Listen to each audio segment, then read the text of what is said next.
चला आज आपण इलास्टिक थ्रेडचा यूज कसा करायचा ते बघूया।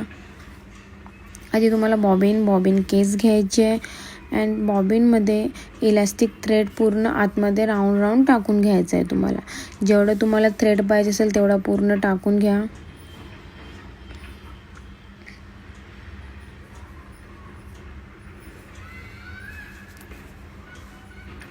पूर्ण इलास्टिक थ्रेड टाकून झालेला आहे।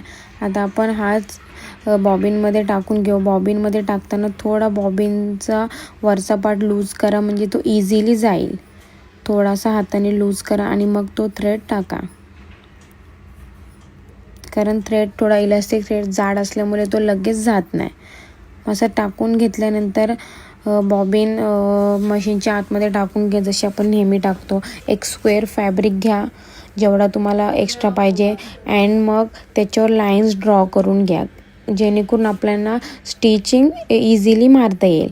मग पूर्ण फॅब्रिकला असे जिथे इथे आपण लाईन ड्रॉ केली तिथे पूर्ण शिलाई मारून घ्या सरळ। वरच्या साईडला तुमचा नॉर्मल थ्रेड यूज करायचा आपल्याला, जो आपण यूज करतो।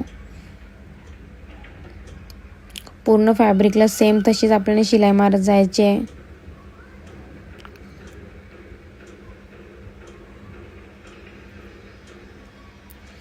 एकदम इझी वेने बघा आपला इलास्टिक थ्रेडचा यूज कसा करायचा ते आपण आज बघितलेलं आहे। थँक्यू।